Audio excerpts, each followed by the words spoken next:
자, 안녕하세요. 오늘 비록 야외에서 나가지 못했지만 우리 사진으로 단풍 사진을 잘 보여줘서 너무 고맙습니다. 1년 내내 사계절이 변화하는 모습을 이렇게 자연 사진으로 우리 윤여모 형제가 보여주고 있는데 너무 고맙습니다. 거기 야외 단풍 숲에 나와 있는 것 같습니다. 오늘 또 성찬 얘기를 들으면서 우리 중학생 아이들, 고등학생 아이들 얼마나 많은 일들이 벌어지는지를 또 듣게 된 것 같습니다. 얼마나 또 여선생님으로서 얼마나 고충이 심한지도 새삼 알게 됐고요. 사람의 삶 안에 진리와 권위가 없다는 것이 얼마나 많은 상처와 무질서를 만드는지를 또한 보게 됩니다. 우리가 왜 교회가 더 복음을 전해야 되고 왜 우리 자녀들이 더 많은 팀들과 중학생들이 예수를 믿어야 되는지, 그들의 삶의 진리와 진리들을 살게 해주는 권위가 얼마나 소중한지 다시 한번 깨닫게 되고요. 부디 바라기는 우리 그 가정 안에 평화가 임하기를 우리 오만석 형제 정말 어쨌든 평화가 임하기를 기도하겠습니다. 저는 목요일부터 토요일까지 2박 3일 동안요, 대한민국 목사들과 함께 부부가 같이 가서 미국에서 우리 박지호 장로 부부와 함께 수련회를 가졌습니다. 우리 딸과 아들이 있는데 둘이 좀 먹고 지내라 그러고 오래간만에 아이들에게 좀 집을 남겨두고 둘이 갔다 왔는데요. 갔다 왔더니 아이들이 평상시에는 잘 싸우는데 위기가 닥치니까 또 서로 이제 해가지고 우리 진이도 오빠한테 순종해야 살아남을 수 있기 때문에 때론 고난이 필요하구나 하는 생각도 들었습니다. 자, 오늘 저는요 갈라디아서 4장을 할 건데요. 오늘 한 커플이 제가 미스테리인데 우리 강승만, 김의숙, 혹시 소문을 들으신 분, 소식이나 그래. 유럽으로 이게 출장을 갔다 왔는데 저도 아직 안 온 것 같죠, 그렇죠? 예, 저도 전화를 확인했어야 되는데 저도 올 줄 알았는데 못 왔네요. 예, 나중에 확인해 보겠습니다. 네. 코드요? 네.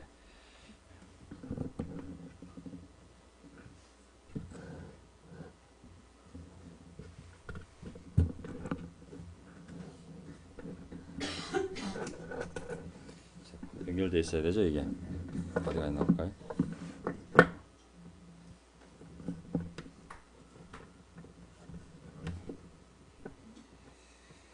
저는 오늘 이 제목으로 갈라디아서 4장 말씀을 함께 나눌 텐데요. 나갑니까? 네. 갈라디아서 4장에 보면 사도 바울이 갈라디아서 교회를 통하여 이렇게 얘기합니다. 여러분 각 사람은 하나님께서 세워주신 상속자라고, 이 땅에서 하나님이 창조한 것을 하나님의 은혜와 축복을 마음껏 누리는 것뿐만 아니라 상속자이기 때문에 우리가 저 땅에 가서도 하나님이 지으신 모든 천국의 것들을 누릴 수 있는 자격이 있는 자들이라고 말씀을 하십니다. 그래서 오늘 저희 주제는요, 우리의 삶이 하나님의 자녀로서의 삶을 누리고 있는지 아니면 무엇인가 종의 삶을 살고 있는지, 자녀의 삶인지 종의 삶인지, 한번 이 주제를 가지고 4장 말씀을 함께 풀어보도록 하겠습니다. 세계에서 벌어지는 몇 가지 일들을 보면서 오늘 설교 말씀과 연관이 되기 때문에 제가 사진을 갖고 왔습니다. 이 누군지 아시겠습니까? 교황하고 러시아 정교회 수장이 사진입니다.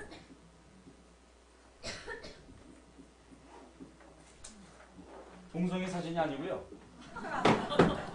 남자들끼리 뭐 하고 있으면 동성애를 오해를 할까봐. 예. 그래서 이 모습은 교황과 러시아 정교회 총대주교 이 두 리더가 만나서 화해하는 모습이거든요. 우리가 하도 옛날에 온리처치에 대해서 이게 있다 보니까 우리의 이 관점이 굉장히 작아졌는데, 기독교는 예수님 이후의 기독교는 크게 역사를 보게 되면 이 카톨릭, 이 천주교와 개신교, 구교와 신교로 나눠져 있습니다. 개신교 안에 그 범위를 보게 되면 뭐 장로회, 감리교, 침례교 수많은 교파들이 있고, 이 구교에는 크게 두 교로 나눠졌어요. 하나가 이 로마 카톨릭교, 또 하나가 정교회예요. 정교회는 정통교회 준말이에요. 로마 카톨릭보다 우리가 더 정통 그리스도교회라는 거예요. 그래서 이 정교회는 그리스 정교회와 러시아 정교회가 있거든요. 근데 러시아 정교회 수장과 교황이 몇 년 만에 만난 거냐면 1000년 만에 만난 거예요. 서로 싸우고 안 보고 서로 인정을 하지 않다가 1000년이 지나서 갈라진 지 1000년 만에 두 수장이 만나서 했던 첫 마디가 뭐냐면 We are brothers. 우리 형제들이라고 이렇게 하는 모습입니다. 1000년 만에. 참 이게 2016년에 벌어졌던 일들인데요. 다시 제가 사진을 보면서 오늘 나누고 싶은 이 설교 말씀 연관되기 때문에 그래서 같이 협력하자고 1000년 만에 분열되었던 이 두 구교의 수장이 만난 모습이거든요. 근데 재밌는 일이 뭐냐면 이 러시아 정교회 교회 모습이거든요. 러시아 이제 교회 모습이에요. 그들은 이런 우상들을 많이 그림들을 사용해서 복음을 전하는 것을 인정하기 때문에 이런 그림들이 많이 안에 그 교회 건물 안에 돼 있어요. 개인적으로 와서 예배드리는 모습이거든요. 또 어떤 일이 벌어지고 있냐면 러시아는 이 나라 국교가 이 정교회잖아요, 그렇죠? 개신교가 아니라 이 국영교예요. 그래서 그들이 정치와 이 시진핑이 중국의 머리라면 러시아의 머리가 누구죠? 푸틴이잖아요. 이 정치와 종교가 결탁이 돼서 개신교를 인정을 안 해. 그래가지고 개신교가 전도되어지는 것을 막기 위하여 종교법을 만들었어요. 그래서 개신교가 러시아에서 함부로 복음을 전하지 못하도록 법으로 만들어서 그 많은 사람들이 거기서 그 이러한 핍박을 당하는 것을 기사로 많이 올리고 있어요. 이 교회가 테러 방지법에 연관이 돼가지고 하여간 함부로 전할 수가 없는 거예요. 길거리에서 함부로 복음을 전하면 허락받지 않고 그 자기가 속한 도시에 행정 종교청이 어디든 허락을 받고 그 문서를 지닌 상태에서 지내지 않고 개신교의 복음을 서로 전하면 벌금을 물게 돼 있어요. 그러니까 함부로 교회 모임을 붙일 수도 없고 함부로 복음을 전할 수가 없어요. 전부 벌금을 물게 돼 있어요. 그래가지고 철저하게 이 러시아 정교회는 개신교를 이단으로 생각하고 있어요. 그래서 같은 예수를 믿는 기독교라는 울타리 안에 있지만 또 이러한 모순도 또 있음을 알 수가 있습니다. 재밌어요. 자, 이 사진이 어떤 사진이냐면요. 독일에서 수많은 독일 사람들이 더 이상 난민을 받지 말라고 데모를 벌이고 있는 모습이에요. 왜냐하면 2015년도 한 해에 유럽으로 들어온 난민 수가 100만 명이에요. 근데 그 사람들 이라크, 시리아 이런 다 이슬람 국가들에서 너무 살기 힘드니까 유럽으로 다 모여들고 있거든요. 근데 말이 난민이지 난민 이꼬로 이슬람이거든요. 지금 제주도에 몇 명이 와 있어요? 400명 가지고 얘기하고 있잖아요. 400명이 문제가 아닌 게. 이들도 처음에 그렇게 시작했지만 지금 한 해 100만 명이 막 이주해 오고 난민 신청을 해야 되니까 유럽 국가들이 더 이상 살 수가 없다. 더 이상 난민을 받으라고 데모하는 모습이거든요. 이슬람이 전 세계적으로 이게 지금 난민들이 들어왔지만 살 땅이 없는 거예요. 그래서 텐트를 치고 저렇게 난민들이 거주하는 거거든요. 많은 사회적인 문제들이 지금 유럽 안에서 벌어지고 있어요. 그래서 어떤 10월 달에 있던 기사인데 아프리카의 한 카톨릭 사제가 구교죠. 유럽의 교회들이 잠들어 있기 때문에 유럽이 이슬람화되고 있다고 경고의 목소리를 냈다. 그러면서 그 주교는 교회가 잠에서 깨어나지 않는다면 유럽의 전 교회가 사라질 수 있다며 이같이 말했다. 그러면서 만약 유럽이 이슬람화되어 기독교가 무너진다면 그 결과는 아프리카 교회도 영향을 미칠 것이라고 지적했다. 특별히 이슬람 침략의 배경을 놓고 역사를 살펴보자면 교회가 잠들고 복음과 떨어진 곳에 이슬람이 교회를 노리고 들어왔다고 감히 말할 수 있다며 유럽도 교회가 잠들어 있으니 이슬람이 들어오고 있다. 현재 유럽은 이슬람화되고 있다라고 말했다. 이게 10월 달에 그들 유럽의 주교회의에서 카톨릭 주교회의에서 아프리카에서 한 주교가 유럽 교회들 염려하는 소리거든요. 우리는 모르지만 이제 한국도 이제 이런 고민들을 얘기할 날이 얼마 남지 않았습니다. 이 사람이 누구냐면요. 미국의 한 유명한 목사이자 저술가인 이 사람이 올해 10월 달에 며칠 전에 사망했습니다. 미국에서는 지금 애도의 물결이 일고 있어요. 이 사람에 대해서. 이 사람이 누구냐면 유진 피터슨. 메시지 성경 쓴 사람이거든요. 워낙 글을 잘 써서 장로교 목사지만 이 사람이 30권 정도의 글을 썼는데 워낙 뛰어난 영성과 그 그 실력 때문에 많은 목회자들이 이 사람의 영향을 안 받은 사람이 많지 않을 정도로 많은 영향을 준 사람인데 86세의 일기로 아마 호스피스 병동에서 마지막 생을 마감한 기사가 올라왔어요. 근데 문제가 뭐냐면 평생을 그렇게 존경받는 사람이었지만 어느 문제에 연루되면서 한순간에 이 사람이 나락에 떨어졌어요. 그게 뭐냐면 바로 동성애 문제예요. 말년에, 정말 말년에 어떤 인터뷰 기사에서 나는 동성애에 대해서 반대하지 않는다 입장을 보이는 거예요. 동성 결혼에 대해서도 나는 주례를 설 수 있을 것 같다라고 인터뷰를 했어요. 이 기사가 나가자마자 책방에서 어떤 교파 책방에서 이 사람 책을 다 빼버렸어요. 보수적인 기독교 안에서.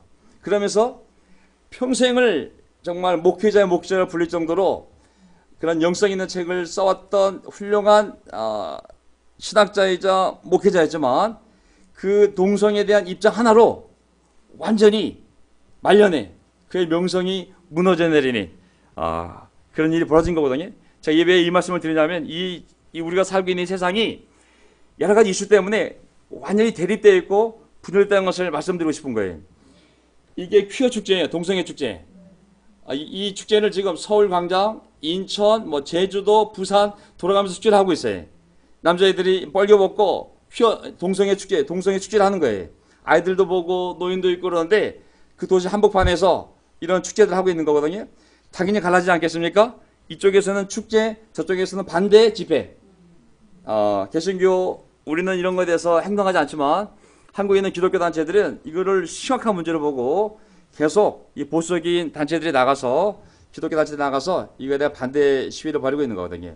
우리가 몰라서 그렇지 많은 일들이 이 땅에서 벌어지고 있습니다. 자, 우리는 누굽니까?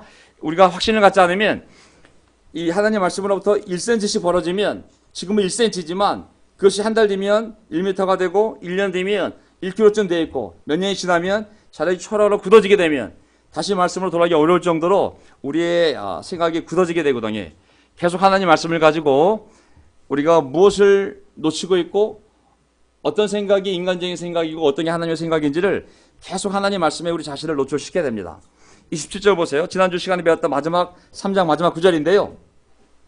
여러분은 모두 세례를 받아 그리스도 하나가 되었고 아멘 믿습니까? 우리가 세례 받을 때 그리스도 하나가 되었습니다. 그와 함께 죽었고 그와 함께 부활했고 그의 몸 안에 있고 그리스도와 우리가 분리가 될 수가 없습니다. 자, 그리스도를 옷으로 입은 사람들이기 때문입니다. 누구의 옷을 입었다고 그랬어요? 교파의 옷이 아니라 교단의 옷이 아니라 구교 신교의 옷이 아니라 우리는 그리스도를 옷으로 입은 사람들이기 때문입니다. 28절 유대 사람도 그리스 사람도 종도 자유인도 없으며 남자와 여자가 없다고 오직 모두가 그리스도 예수 안에서 누가 안에서요? 구교 안에서 신교 안에서 장로교 안에서 감리교 안에서가 아니라 오직 그리스도 예수 안에서만 하나가 될 수 있습니다. 아멘. 예, 어떤 종교단체도 어떤 운동도 어떤 사람도 이 갈라진 교회를 하나로 만들 수가 없어요. 오직 우리 그리스도 예수 안에서만 우리가 하나가 될 수 있는 것이거든요. 설교였죠. 자, 이제 사도 바울이 뭘 얘기하고 있냐면요. 너희는 하나님의 자녀이지 종이 아니라는 거예요. 다시 옛날 사람으로 돌아가지 말라고. 율법의 종이 되지 말라고. 모세의 종이 되지 말라고. 이제 진짜가 왔고 하나님의 아들이 왔고 이제는 하나님의 자녀로서의 자유를 누리면서 살아가라고. 두려움에 떨지 말고. 두 번째, 종에서 자녀가 되었을 때 얼마나 감격스러웠냐고. 그 감격, 내가 죄에서 벗어났을 때 얼마나 기뻤냐고. 그때 성경 공부 가르쳐준 사람들한테 밥 사주고 정말 얼마나 그 감격스러웠냐고. 근데 지금 그 감격이 어디에 있냐고. 갈라디아 교회들이 나중에 사도 바울에 대하여 잘못된 복음이 들어가면서 잘못된 복음을 전해준 사람을 참된 인도자로 믿고 그들의 종이 되고 진정코 진리를 전해준 사도 바울을 배척하는 일이 벌어지거든요. 그 감격이 어디에 있냐고. 세 번째, 다시 사도 바울이 여러분 마음 안에 삶 안에 그리스도 형상이 이루어지기까지 다시 해산의 고통을 자기가 경험하는 표현을 합니다. 그래서 우리의 삶은 목적이 그리스도의 형상이 우리 삶 안에 새겨지고 그래서 결국 그리스도를 닮아가는 것이 우리 삶의 목적인 거거든요. 그러기 위해서는 때로는 해산의 고통이 필요함을 많은 어려움들이 필요함을 또한 얘기하고 있습니다. 자, 갈라디아서 4장 1절부터 한번 자 들어가 보겠습니다.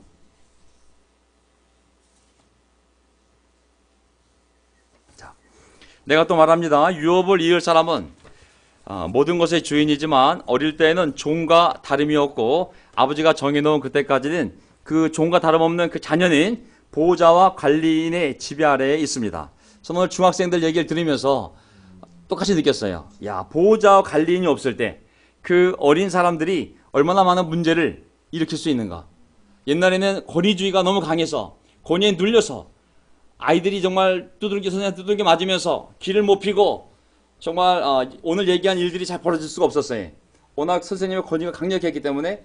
하지만 그 권위를 거부하고 권위주의적인 것 때문에 문제가 생겼지만 그것 때문에 권위 자체를 거부하면서 완전히 자유가 들어왔을 때 이제 더 이상 그것을 누를 수 있는, 통제할 수 있는 권위도 사라지면서 얼마나 학교가 무서운 장소에 변해가는지를 또한 보게 됩니다. 어릴 때는 반드시 누군가 보호자 관리 아래 있지 않습니까? 율법을 보게 되면 강력하지 않습니까? 율법의 내용이 그 진짜가 오기 전에 미성숙한 이스라엘 백성들을 대상으로 해서 그들을 통제해야 되기 때문에 정말 그 안에는 얼굴에 커터 긋는 아이들도 있고 그런 것처럼 광야에 나왔던 이스라엘 백성들의 문화 수준, 이 윤리적 수준, 도덕적 수준이 너무 낮기 때문에 강력한 율법을 통하여 그들을 그 지배 아래 두게 한 것이죠. 자, 근데 뭐가 문제냐면 세상에 마귀가 있거든요. 미성숙한 자들을 위하여 강력한 율법을 주어서 그들을 하나님의 백성답게 살게 이 강력한 율법을 주었는데 여기에 누가 개입을 하냐면 마귀가 들어오는 거거든요. 선한 율법을 마귀가 악용하여 자신의 악한 목적에 맞게 이걸 뒤트는 거예요. 사람들을 하나님의 백성이 되기 위하여 강력한 율법을 주었더니 거꾸로 율법을 사용하여 자기의 종으로 마귀가 만드는 것이죠. 죄책감이 양면성이 있습니다. 올바른 죄책감을 가지고 하나님께 나간 것은 아멘. 왜냐하면 그래 죄책감이 있어야 사람이 죄를 두려워하고 양심이 그걸 느껴야 하나님 앞에 나가 회개할 수 있거든요. 근데 잘못된 죄책감은 마귀가 사용할 수가 있어요. 죄책감이 올바로 해결되지 않으면 마귀가 들어갈 수가 있는 거거든요. 마귀는 악을 위해 무엇을 사용한다고 그랬어요? 선 자체는 하나님의 선한 목적으로 주어졌지만 악한 동기로 사용하게 되면 악하게 악용될 수 있는 거거든요. 원래 율법은 사람들의 죄를 드러내고 그것을 깨우쳐 하나님께 나아가도록 하는 것이 목적인데 사탄이 싹 개입을 해서 그 죄책감을 느끼는 죄인을 가로채서 절망으로 끌고 가고 자기의 종으로 끌고 갑니다. 사람이 죄에 대하여 회개를 못하게 되면 절망이 들어오면서 자기 자신을 포기하게 됩니다. 도덕적 기준을 포기하고 일상을 포기하게 되면 죄로 쑥 빠지게 되거든요. 나중에 죄의 종이 되어서 나올 수가 없게 되는 것이죠. 그게 마귀가 하는 짓이거든요. 두려움은 죄인이 하나님께로 가서 은혜 안에서 자유롭게 할 수 있는 감정인데 반해 사탄은 그 두려움과 죄책감에 있는 영혼을 가로채서 계속 죄의 종살이 속에서 그 사람의 기쁨을 앗아가게 되는 것이죠. 그래서 모든 죄인은 누구한테 나와야 됩니까? 하나님께 나와야 됩니다. 아멘. 나오지 않으면 거기에 마귀가 들어가게 되고 마귀가 개입하면서 사람들을 죄의 종살이로 만들고 계속 그 죄 안에 있게 만들게 되거든요. 3절 보세요. 이와 같이 우리도 어릴 때에는 세상의 유치한 교훈 아래에서 종노릇을 하였습니다. 자, 세상의 유치한 교훈은 건 뭐냐면 지난번에 우리가 함께 공부했지만 무신론자들이 믿는 유물론자들, 정말 신이 없다고 생각하는 것, 그리고 영이 없다고 생각하는 것, 사후세계가 없다고 생각하는 것, 그게 무신론자들이잖아요.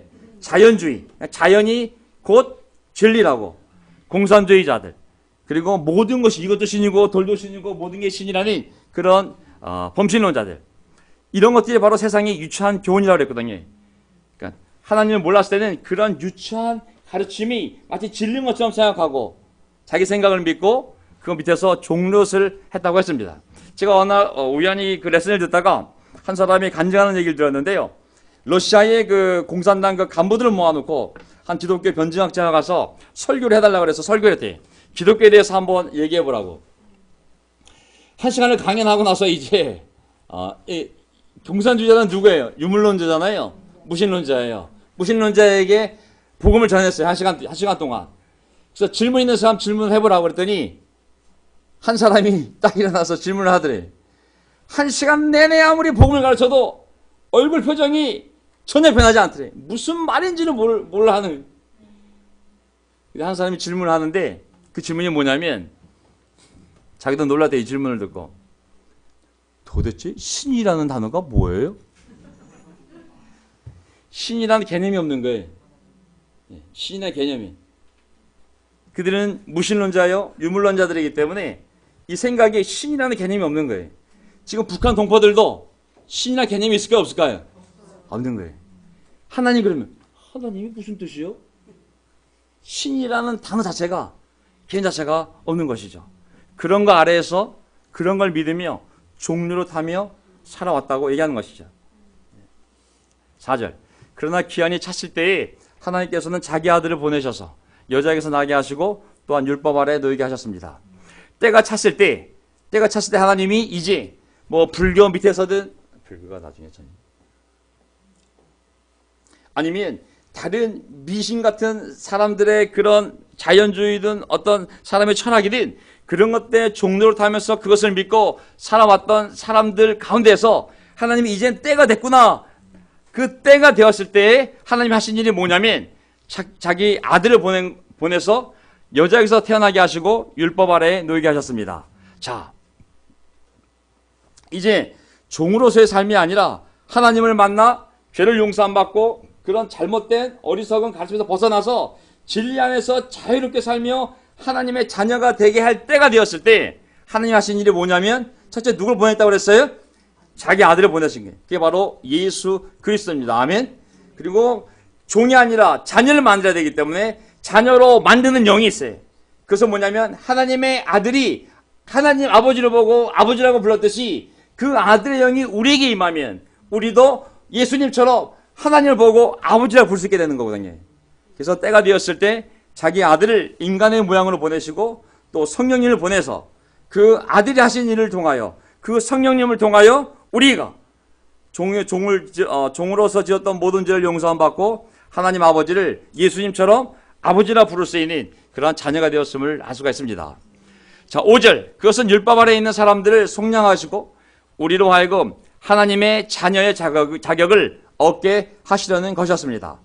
과거에 우리가 유대인을 따지면 율법, 우리로 따지면 불교, 아니면 우리로 따지면 우리의 뭐 철학이 뭔지 모르겠지만 우리가 믿고 순종했던 그러한 전통, 가치관들, 그런 것들로부터 우리가 벗어나서 이제 하나님의 자녀의 자격을 얻게 하시려는 것이 바로 인류에 대한 하나님의 목적입니다. 모든 사람에 대한 하나님의 목적은 뭐냐면 두 가지. 첫째, 몰랐기 때문에 다른 것을 믿고 따르면서 지었던 모든 죄로부터 해방시키는 것. 두 번째, 해방되어진 그들을 하나님이 자기의 자녀로 입양하는 것. 그게 바로 하나님이 모든 인류에 대한 삶의 목적입니다. 자, 하나님의 아들을 보내셔서 우리를 하나님의 자녀의 자격을 얻게 하시고, 두 번째, 하나님의 영을 보내셔서 하나님의 자녀됨이 이루어지게 하셨다. 우리는 이 두 가지 다 이루어졌습니까? 안 이루어졌습니까? 다 이루어졌습니다. 그런데 여러분은 자녀임으로 하나님께서 그 아들의 영을, 예수 그리스도의 영을 우리의 마음에 보내주셔서 우리가 하나님을 아빠, 아버지라고 부를 수 있게 하셨습니다. 아멘.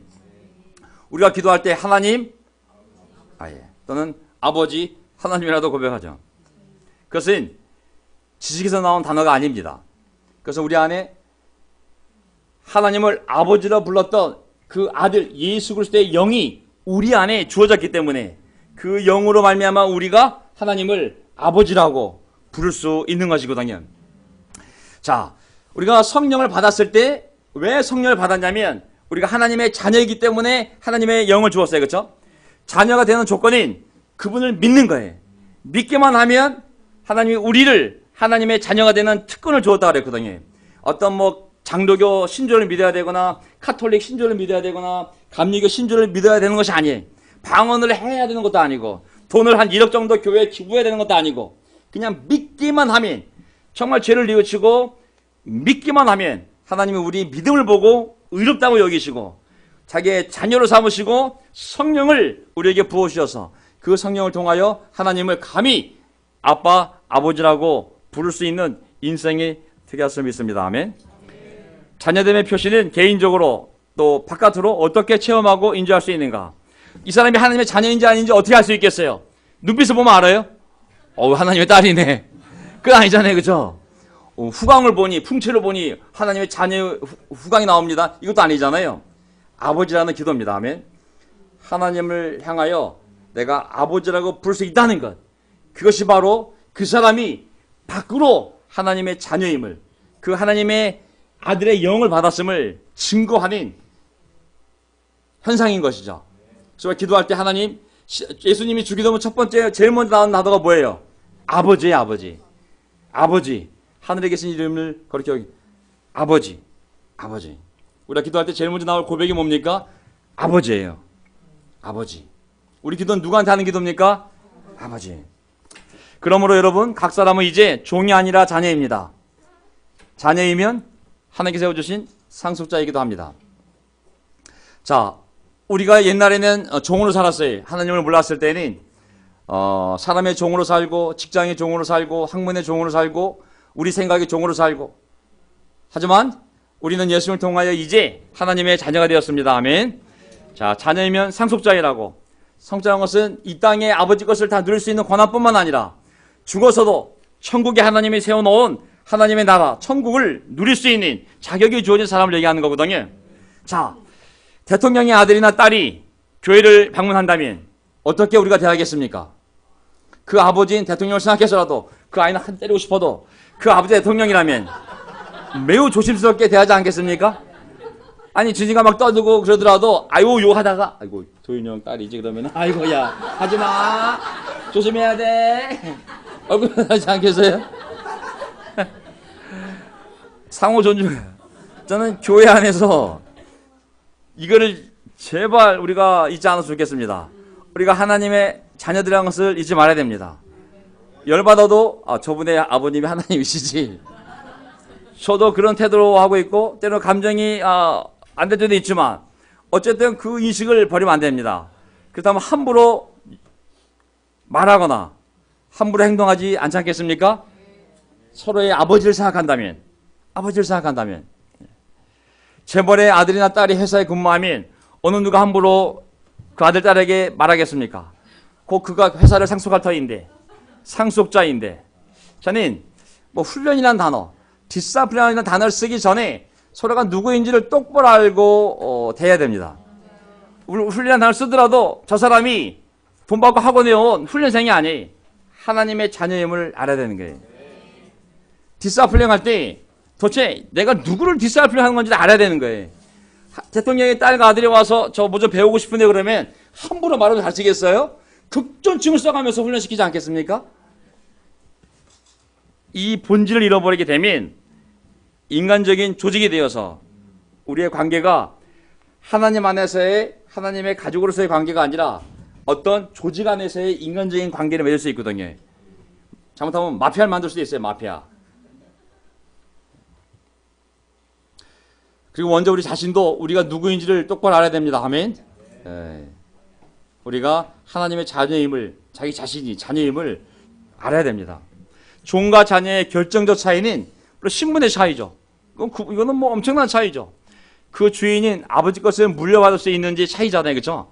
엄청난, 지금은 안 보이지만 딱 죽으면 지금은 별 차이가 없어요. 죽으면 엄청난 차이가 벌어지는 거예요. 종으로 살았다면 끝이에요. 하나님을 아버지라 부르는 자녀들은 하나님이 소유하신 모든 것을 누리며 천국까지 누릴 상속자이잖아요. 하나님을 아버지라 부르지 못하는 종들은 세상의 유치한 원리들에 따라 사는 종들은 결코 하나님 아버지가 내주시는 은혜와 평화의 축복을 누리지도 못하고 이후에 그 나라를 상속받지도 못하는 것이죠. 종과 자녀는 엄청난 차이거든요. 자, 그런데 전에는 여러분이 하나님을 알지 못해서 8절 전에는 하나님을 알지 못했을 때야 본디 하나님이 아닌 것들의 종로서 하였지만 지금은 여러분이 하나님을 알 뿐만 아니라 하나님께서 여러분을 알아주셨습니다. 왜? 이제 자녀가 되었기 때문에. 아멘. 우리는 종의 종교예요? 자녀의 종교예요? 교회는 아버지의 집이에요? 아니면 주인의 집이에요? 그래서 우리가 조심해야 돼. 두려움의 종이 되는 것. 기쁨이 없는 두려움의 삶은 참된 그리스도의 신앙이 될 수가 없는 거예요.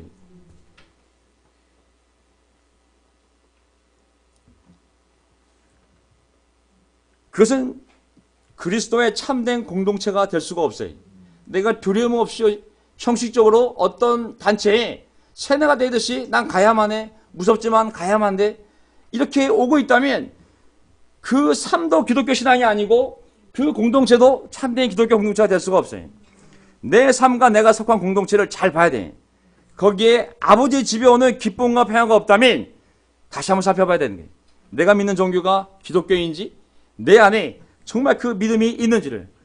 옛날에 하나님이 아닌 것들의 종로를 살 때는 그런 삶을 살지 모르지만 하나님이 나를 알고 내가 하나님의 자녀가 되었다면 더 이상 그러한 종교는 존재할 수 없거든요.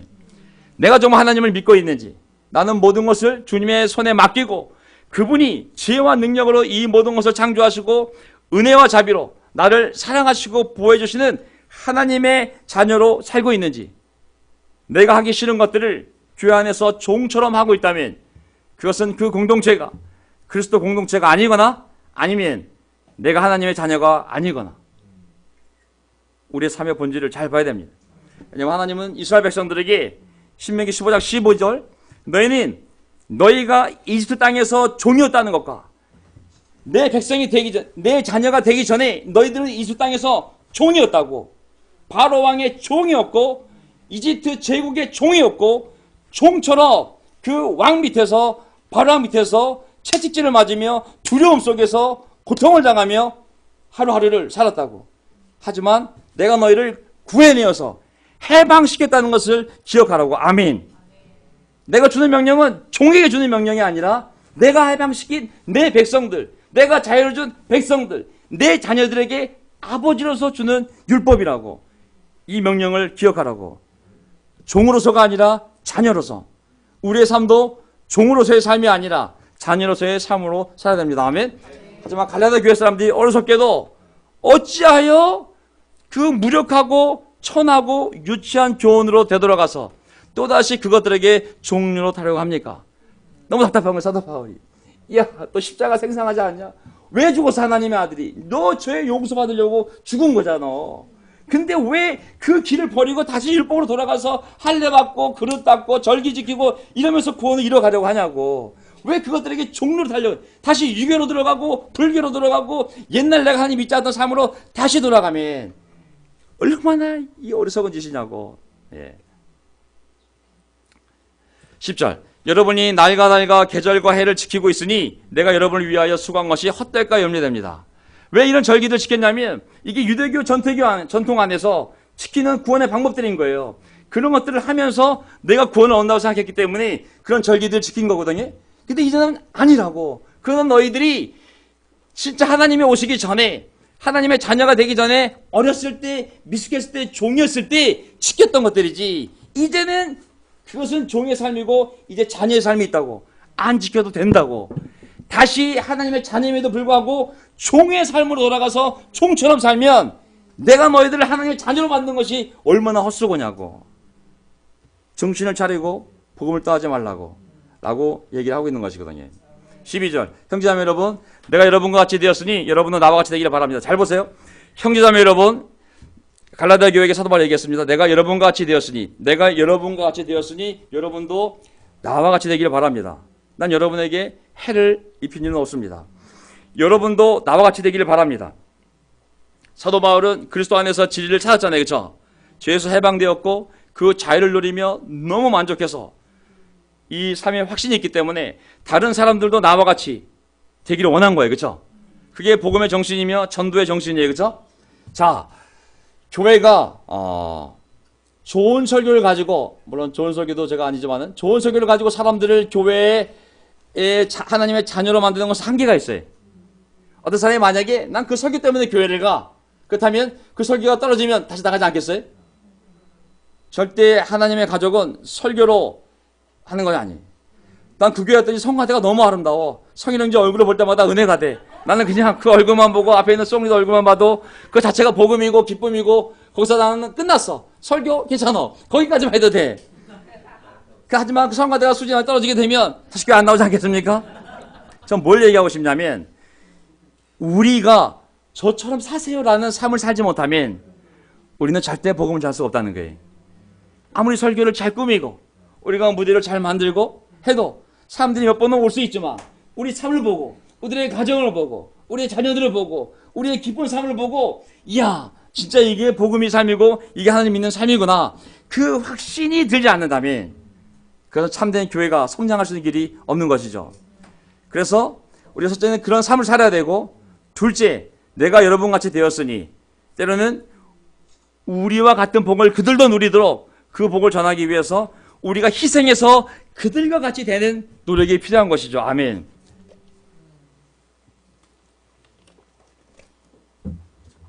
교회는 위선을 부릴 수가 없어요.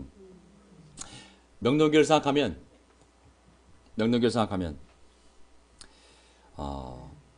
우리가 얼마큼 사람들에 영향을 주고 성장시킬 수 있을까? 떠나간 형제들이 자매들이 다시 희망을 찾고 돌아오든 복음을 모르는 사람들이 이 공동체에 들어와서 하나님의 자녀가 되든 그 힘은 설계에 있는 것이 아니에요. 또 아름다운 성가대도 아니고 도움은 될 수 있어요. 궁극적인 건 뭐냐면 이 공동체의 삶인 거예요. 삶. 우리가 기쁘게 그 복음대로 살아가며 은혜와 평화를 누릴 때 그것이 힘이 되어서 사람들을 복음 안으로 불러들 수 있는 거거든요. 저는 그러한 확신이 우리 안에 있기를 바랍니다. 아멘. 그런 삶을 우리 가정 안에서 만들어가야 됩니다. 저는 먼저 내 자식이 저처럼 살기를 바라는 인생을 제가 먼저 살고 싶어요. 그때 그 자식한테 너도 아빠처럼 살라고. 아빠가 예수 믿고 이 교회 나와서 얼마나 바뀌는지 모르냐고. 아빠는 죽어도 해놔도 또 이렇게 예수를 믿을 거라고. 어떻게 살라고. 아빠는 100%라고. 그런 확신이 있어야 우리 찬이가 지금은 좀 기대를 많이 빗나가도 언젠가 지가 어려울 때 아니 어느 날 거지가 추운 겨울 배를 줄이다가 어느 부잣집에 갔는데 너무나 자비로운 주인이 옷을 주고 먹을 것을 주는 것을 경험하고 나서 그 거지가 다른 친한 거지들에게 가서 그 집을 알려주는 것처럼 우리의 복음은 뭐예요? 정말 그 교회 갔더니 사랑이 있더라. 그 교회 갔더니 정말 거기 말씀이 있고 진리가 있고 관계가 있고 야 나 변화되었는데 너도 와. 내가 돈을 줘서라도 널 때려서 데려가고 싶어. 이게 우리의 전도의 힘이 돼야 되거든요, 사실은. 근데 어느 날 여러분 다음 주 방문자 2명씩입니다. 자, 방문자들 2명씩 금요일까지 보고해 주세요. 예배 끝난 다음에 방문자 없는 사람들 일어나 보세요. 일어나 보세요. 언제까지 방문자가 없었어요? 1년 내내 방문자가 없었어요. 어이구, 제자가 아니시네. 우리가 두려움과 수치로 교회를 인도하게 되면 그러니까 진정한 성장이 아닌 거죠. 그렇게 성장을 해도 참된 기독교 공동체가 될 수가 없는 것이죠. 두려움과 수치는 종을 사용할 때 하는 방법인 거거든요. 하나님의 자녀들이 그런 대접을 받아도 안 되고 그렇게 살아도 안 되는 것이죠. 내가 찾은 진리의 삶을 먼저 내 자녀들에게 그렇게 나눠주기를 바라고 내 주변 사람들이 또한 그렇게 살기를 강력하게 정말 끌고 와서라도 살게 하고 싶은 그런 공동체를 만들어야 되고 내가 그렇게 살아야 되고 만약에 안 되면 그 공동체를 찾아 떠나야 되는 거예요. 저는 그런 용기를 가지라고 얘기하는 거예요. 만약에 내 삶이 안 된다면 내가 회개하면 돼요. 아멘. 근데 나는 그렇게 하고 싶은데 공동체가 안 돼. 그 공동체를 찾아야 되는 거예요. 그리고 그 공동체를 속해야 되는 거예요. 왜? 그런 공동체가 없으면 신앙을 할 수가 없어요. 신앙생활. 절대 사람은 개인적으로 아무리 영적이고 똑똑해도 혼자 마귀랑 싸워서 이길 수가 없어요.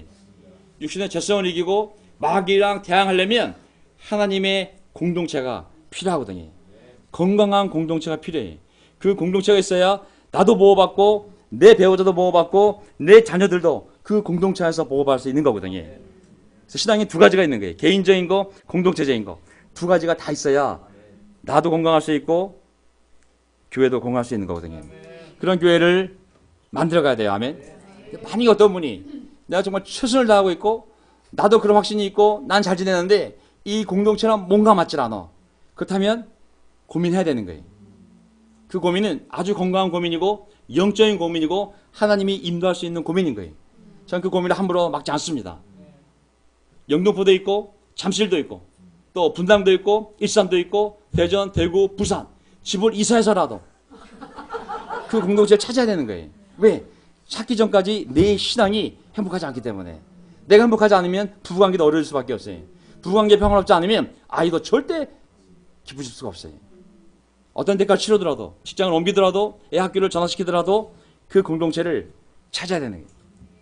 저는 그런 공동체를 만들고 싶고 저도 그런 공동체가 만약에 안 된다면 저도 그런 공동체를 만들던 찾든지 해야 되는 것이죠. 13절 여러분이 아시는 바와 같이 내가 여러분에게 처음으로 복음을 전하게 된 것은 내 육체가 병든 것이 그 계기가 되었습니다. 잘 보세요.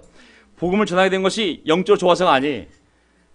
어떻게 복음을 전하게 됐냐면 육체가 병든 것이 계기가 되었다고 그랬어요. 바울의 질병으로 어떤 장소에 가게 되었고 그곳에서 간 김에 복음을 전하게 되어서 교회가 세워진 거예요. 전화위복, 세옹지마 아시죠? 네. 하나님이 반드시 있으면 모든 화를 복으로 만들고 모든 옹을 마로 만드는 게 무슨 뜻인지 모르겠지만 어쨌든 그렇게 변화시키는 게 하나님이 반드시 하나님이 있어야 돼요. 거기에 우리에 대한 저주를 축복을 바꾸시는 분이 하나님이, 모든 악을 손을 바꾸시는 분이 하나님이, 눈물을 기쁨을 바꾸시는 분이 하나님이, 반드시 하나님이 있어야 돼. 하나님은 우리의 모든 것을 사용하셔서 결국은 진리를 깨닫고 그걸 전하고 살게 해주신다. 모든 것, 모든 일을 통해서 친인척 관계에 되었던, 직장 관계에 되었던, 우연히 만난 관계에 되었던 사건, 사고 모든 걸 통해서 하나님은 복음을 듣게 만드시고 복음대로 살게 만드시고 복음을 전하게 만드신 줄 믿습니다. 아멘. 버릴 경험이 아무것도 없어요. 저랑 싸우고 설사 다른 곳을 가더라도 저랑 싸운 경험은 굉장히 좋은 복음을 이해할 수 있는 계기가 되는 거예요. 어떤 것도 버릴 게 없어요. 지난 시간을 뒤돌아보면 모든 다툼 다 도움이 됐어요. 믿음만 있다면 인생에 버릴 시간이 하나도 없어요. 나를 변화시키든 공동체 변화시키든. 그래서 어쨌든 다 끝나가는데요. 어쨌든 이 갈라디아 교회 사람들이 마음이 많이 바뀌었어요. 내 몸에는 여러분에게 시험이 될 만한 것이 있었는데 여러분 나를 멸시하지도 않고 외면하지도 않았습니다. 그 당시에 여러분 나를 천사와 같이 대하고, 여기 뭐 모르겠어요. 뭐 이게 무슨 질병이 있는지 모르겠지만 사람들 어우 어때 복 받은 사람이 저런 병에 걸릴 수 있어? 시험이 될 만한 것이 있었는데 불구하고 여러분 나를 멸시하지도 않았고 외면하지 않았다고. 여러분 나를 하나님 천사같이 그리스도 예수와 같이 영접해 주었습니다. 15절. 그런데 여러분의 감격이, 그 감격이 지금은 어디 있습니까? 나는 여러분에게 증언합니다. 여러분은 그 당시에 내가 전한 진리에 빠져 있을 때는 여러분의 눈을 빼서라도 줄 수만 있었다면 내게 주었을 것입니다. 이런 좋은 관계였지만 복음을 떠나게 되면 이 복음을 전한 사람한테는 그렇게 좋은 감정이 있었는지 모르겠지만 이 진리가 바뀌게 되면 새로운 진리를 전한 사람에게, 가르치는 사람에게 종속이 되어서 관계가 변하지 않겠습니까? 네. 그래서 우리가 이 믿음을 잃게 되면 내가 그 진리를 믿을 때에는 그 진리를 전한 사람들에게 대해서도 호감을 갖고 존경을 갖잖아요. 그렇죠? 하지만 그 진리를 떠나 다른 것을 진리를 믿을 때에는 그 진리를 전하는 자에 대한 생각도 변하게 돼 있어요. 예수 그리스도의 복음을 믿고 성령을 믿고 그렇게 믿음 안에서 성령을 따라 살 때에는 사도 바울에 대하여 놀라운 애정과 존경을 가졌지만 그들이 거짓 교사들에 의해 다른 복음을 믿고 그들을 따라갈 때는 사도 바울 아우 저거 몸도 아프고 원수 같은 태도로 바뀐 거예요. 우리가 무슨 진리를 믿냐가 이렇게 관계에도 큰 영향을 줍니다. 우리가 옛날에 살면서 거짓된 삶을 살았을 때는 정말 술 전화 오는 친구가 얼마나 정말 고마운 친구예요. 정말 죄를 짓게 하는 친구가 얼마나 정말 내 우정이요, 친구요, 반려자요, 정말 하나님 준 선물이라고 생각했겠죠. 하지만 진리가 바뀌어서 이 기독교에 들어왔을 때는 그렇게 술 먹자 전화 오는 친구가 원수요, 마귀요 바뀌는 것이죠. 어쩔 수 없어요. 하지만 이렇게 좋은 목회자도 다시 또 옛날로 돌아가게 되면 지긋지긋한 목사가 되는 거고 지긋지긋한 옛날 관계가 되는 거고, 이게 진리에 따라 이 관계에 대한 평가가 가치가 달라지는 거거든요. 근데 갈라디아 교회에 있는 거짓 교사들은 그들이 특징이 있어요. 잘 보세요. 세상에 우리를 기독교에서 멀리 가게 하는 사람들의 특징이 세 가지가 나타나요. 여러분에게 열심을 내는 것은 좋은 뜻으로 하는 것이 아니라 여러분을 내게서 떼어놓아서 여러분으로 하여금 자기네들을 열심히 따르게 하려고 하는 것입니다. 자, 거짓 교사들의 태도가 딱 분명히 드러나는데, 자, 첫째 열심히 있다는 거예요. 아멘. 자, 하나님의 복음 외에 다른 것을 진리로 가르치는 사람들도 열정이 있습니다. 굉장한 열정이 있습니다. 어떤 분은 제가 더 열정이 있어요. 이 다른 종교들 보면 뭐 이슬람부도 마찬가지고 힌두교도 마찬가지고 엄청난, 한때는 이 광화문 거리를 대순 진리회 증산도를 만나지 않고는 다닐 수 없는 때가 있었어요. 도를 믿으십니까? 얼굴에 기가 세 보이시네요. 정말 하루도 안 만나고 지나갔었어요. 전 더구나 또 기가 세 보이잖아요. 얼마나 탁시됐겠어요. 저 같은 대열로 한번 제가 붙잡혀가지고 제사를 지냈어요. 제사를 이 교회 오기 전에. 그 제사를 또 바로 지내야 된다 그래가지고, 야, 용산에서 붙잡혔는데 얼마나 그 열정에 사로잡혀가지고 어떤 사람이 세게 얘기하면 그게 진리로 보이거든요. 야, 그 얼마 안 되는 군인 월급 털어가지고 제사 지냈는데, 야, 두 번째, 그들은 열심히 해서 두 번째 목적은 뭐냐면 떼어놓는 거예요. 진리에서 떼어놓는 거. 여러분을 내게서 떼어놓아서. 그들의 가르침을 보면 내가 믿은 것들을 부인하게 되었습니다. 제가 대순진리에 갔을 때 첫 번째 가르침이 뭐냐면 기독교에 대한 비난이었어요. 야, 그 예수 믿어 뭐하냐고. 예수가 자기 사도들 다 죽게 만들지 않았냐고. 아니, 자기 제자들 다 죽게 한 신이 무슨 훌륭한 신이냐고. 내가 믿는 진리에서 떠나게 만드는 거예요. 네가 다니는 교회 이단이라고. 100%에. 네가 있는 그 교회 족보도 없는 교회라고. 내가 믿는 진리에서 떠나게 만드는 거예요. 세 번째, 떠나는 게 목적이 아니에요. 자기를 따르게 만드는 게 목적이에요. 자기네들을 열심히 따르게 하려고 하는 것입니다. 결국은 그 열정을 가지고 진리 믿는 사람을 떼어놓은 다음에 떨어뜨려 놓고 나한테 붙게 만드는 거예요. 사람과 사람의 가르침을 열심히 따르게 만드는 것이죠. 조심해야 됩니다. 그리스도를 열심히 따르는지 아니면 내가 어떤 다른 것, 사람을 열심히 따르는지 아니면 아무도 안 따르는지 한번 살펴봐야 돼, 우리 삶을. 복음의 자유 대신에 율법의 노예가 되면 그들의 인간 교사들에게 복종하게 되어 있어요. 우리는 하나님의 자녀로서 아버지에게 순종하지만 이 진리를 떠나면 어떤 가르침, 그 가르침을 전하는 사람에게 복종하게 되어 있어요. 그리고 그리스도 신앙, 복음은 자유를 통해 그리스도를 닮아가며 성숙해지고자 하는 삶의 목적을 갖게 하지만 다른 가르침들은 나를 믿게 하거나 너 열심히 하면 너 성공할 수 있어. 나를 믿게 하거나 아니면 그들의 교사에 대한 종속을 낳는다고 그랬어요. 그래서 거짓된 가르침을 빠진 거 보면 이단 사이비들 보면 전부 다 누구를 결국 따라가게 돼요? 사람을 따라가게 돼 있어요. 그 가르침을 통해서 그 사람에게 종속이 되게 돼 있어요. 사람에게 종속이 되면 그건 종의 신앙이지 하나님 신앙이 될 수가 없거든요. 제가 물론 명동에서 훌륭하게 목회하고 있지만 저의 종된 사람이 있어요? 우리 형제들 중에 저는 도현이 형이 종입니다. 고백하는 순간 저는 그냥 한 방에 날려버리겠어요. 그는 저를 죽이는 일입니다. 저를 죽이는 일. 예. 우리는 오직 아버지의 자녀로서 정말 그 아버지의 자녀로서 아버지가 시킨 일을 하는 종의 마음을 가졌지만 우리는 절대 사람의 종이 되면 안 됩니다. 아멘. 여기에 나중에 훗날 이 ICOC에 수장이 왔어요. 체험인을 뽑았어. 우리 운동도 헤드가 있어야 된다. 체험이 있어요. 체험은 여기 왔어요. 그가 이 교회의 주인으로 온 거예요? 형제로 온 거예요? 형제로 온 거예요. 그러지면 안 되는 거예요. 절대 사람을 그 자리에 올리면 안 되는 거예요. 그 자리는 오직 예수 그리스도만 있어야 됩니다. 아멘. 교회의 머리는 사람이 될 수 있어요? 없어요? 될 수 없어요. 절대 될 수가 없어요. 모든 인간은 인간이고 신은 한 분밖에 없어요. 예수 그리스도 하나님의 아들 그리고 성령님. 다 끝났습니다. 그래서 이런 것을 겪어내려면 이게 쉬운 일이 절대 아니에요. 이게 이렇게 변화되는 과정이 자 18절 그런데 그들이 거짓 교사들이 좋은 뜻으로 여러분에게 열심을 낸다면 그것은 내가 여러분에게 함께 있을 때뿐 아니라 언제든지 좋은 일입니다. 나의 자녀 여러분, 나는 여러분 속에 그리스도의 형상이 이루어지기까지 내 형상이 아닙니다. 목사의 형상이 아니라 그리스도 형상이 이루어지기까지 다시 해산의 고통을 겪습니다.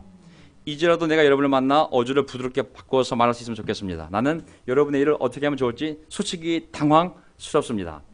자, 참된 교리, 이게 마지막 구절입니다. 참된 리더십은 그들을 하나님의 자녀들이잖아요. 그들을 자신을 따르는 학생이나 소유를 여기지 않고 지배하려 하지 않아야 됩니다. 아멘. 그들이 하나님의 자녀들이기 때문에 그 아버지인 하나님의 마음을 담고 그리스도의 형상을 이루어가도록 애쓰는 것, 거기까지가 바로 교회 리더십들이 할 수 있는 일들입니다. 집사가 되었던 장로가 되었던 목사가 되었던 내가 세운 교회이기 때문에 내가 지배할 수 있어. 내가 세운 교회이기 때문에 내가 컨트롤할 수 있어. 너희들은 하나님의 자녀가 아니라 내가 세례를 준 사람들이야. 내가 너희들 세례 줬어. 내가 가르쳤어. 이제 머리 컸다고 나하고 맞서냐? 이거는 인간적인 교회를 만들 확률이 많습니다. 하나님의 자녀들이라는 것. 사람의 종이 아니라는 것. 사람과 교회에 대한 지배와 소유의 마음이 아니라 영혼에 대한 하나님의 자녀들에 대한 영혼에 대한 사랑과 수고의 마음만이 나타나는 것. 거기까지가 우리가 서로에게 할 수 있는 봉사라고 믿습니다. 아멘. 저와 아내도 거기까지만 저희들이 할 수 있는 최선입니다. 그래서 한때는 다른 목사님들이 저에 대해서 오해를 많이 했어요. 정대민 목사는 사람들하고 친하지가 않아. 사람들을 이게 관계를 안 만들고 그냥 설교만 하려고 그래? 저 그렇지 않습니다. 저는 잘못된 친밀도는 사람을 지배할 수 있고 소유할 수 있기 때문에 저는 그걸 항상 제 자신에 경고합니다. 하나님의 자녀로서 서로 존중하는 것, 서로 배우려고 하는 것, 하지만 하나님이 준 직책이 있다면 그걸 서로 존중해 주는 것. 그러면서 이 공동체가 종의 공동체가 아니라 하나님의 자녀의 공동체가 되는 것. 이 공동체가 율법의 두려움의 그러한 굴종의 공동체가 아니라 사랑과 평화 안에서 진리 안에서 자발적으로 함께 만들어가는 공동체. 그것만이 복음의 힘이 되고 증거이고 사람을 초대할 수 있는 유일한 힘이 됨을 믿습니다. 아멘. 거기에 하나님의 말씀 진리가 있을 때, 말씀과 삶이 증거가 될 때 명동교회는 사람들을 구원할 수 있는 교회가 될 줄 믿습니다. 아멘. 자, 이제 여기서 마치면서요.